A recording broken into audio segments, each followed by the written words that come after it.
খালেদা জিয়াকে হত্যাচেষ্টার মামলা। কানাডা থেকে জায়েদ খান বললেন, আমি হতবাক। গতকাল রোববার রাতে নিজের নামে মামলার কথা জেনেছেন চিত্রনায়ক জায়েদ খান।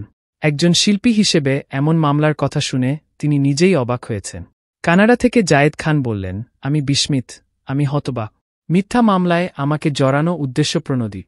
প্রায় এক দশক আগে বিএনপি চেয়ারপারসন খালেদা জিয়ার গাড়িবহরে হামলা চালিয়ে হত্যাচেষ্টার অভিযোগে একটি মামলা করা হয়েছে। মামলায় ৫০ জনকে আসামি করা হয়েছে। আসামিদের তালিকায় সাংস্কৃতিক অঙ্গনের চিত্রনায়ক জায়েদ খান, উপস্থাপক শাহরিয়ার নাজিম জয় ও অভিনেতা সাজু খাদেম রয়েছেন। জায়েদ জানান, প্রথম আলোর মাধ্যমে গতকালই খবরটি জেনেছেন। মামলা সম্পর্কে প্রতিক্রিয়া জানিয়ে তিনি বলেন, যেকোনো শিল্পীর রাজনৈতিক মতো থাকতেই পারে, এটা তার ব্যক্তিগত ব্যাপার। কিন্তু আমি কখনোই অতিরঞ্জিত বা বিতর্কিত কোনো কিছু করিনি।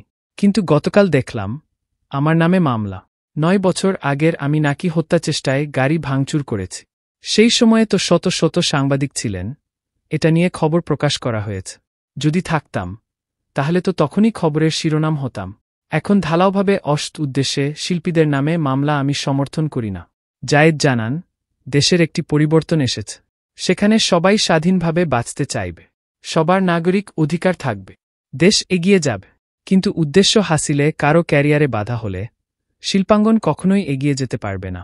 জায়েদ বলেন, ঢালাওভাবে মিথ্যা মামলা দিয়ে সত্যিকারের অনেক অপরাধীদের আড়াল করা হচ্ছে। আমাদের টেনে ধরার জন্য এই মামলা। আমি হলফ করে বলতে পারি, কোনো মিটিংয়ে কোনো দিন ছিলাম না। দেশের ক্ষতি হয়, রাষ্ট্রদ্রোহী কোনো কাজ করিনি। সেগুলো যদি কেউ প্রমাণ করতে পারেন তাহলে আমার নামে মামলা করতে পারে।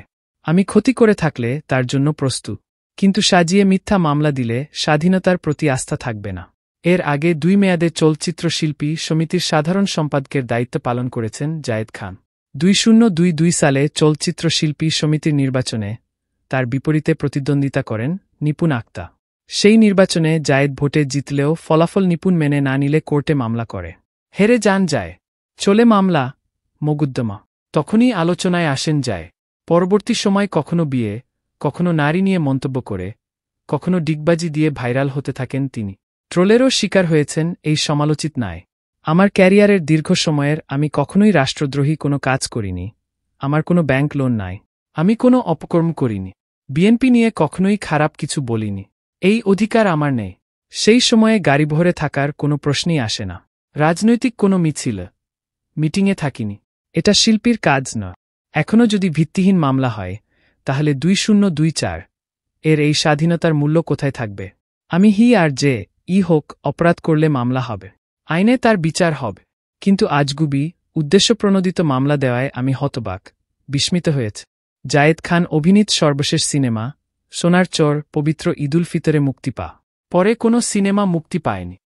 আগে ৬ বছর আগে অন্তর্জালা সিনেমাটি মুক্তি এদিকে জায়েদ সর্বশেষ কলকাতার অভিনেত্রী সায়ন্তিকার সঙ্গে একটি সিনেমায় অভিনয় করে, কিন্তু সিনেমাটি শেষ হয়নি। পরে পূজা ব্যানার্জি নামের আরেক টলিউড অভিনেত্রীর সঙ্গে সিনেমা করার কথা ছিল। সবশেষে জায়েদ বললেন, শিল্পীদের নামে এভাবে সাজিয়ে মামলা হলে মিডিয়ায় আতঙ্ক ছড়িয়ে পড়বে, কাজের সুস্থ পরিবেশ থাকবে না। কারো বিরুদ্ধে অভিযোগ, অপকর্ম থাকলে মামলা অবশ্যই সমর্থন করি, কিন্তু ঢালাও উদ্দেশ্যপ্রণোদিত মামলা সমর্থন করি না। দেখলাম সাকিব আল হাসানের নামেও এমন মামলা হয়েছে। এমন মামলা দেশের সম্মানের স্বার্থে বন্ধ করা হোক, তবে কারও যোগসূত্র থাকলে হতে পারে।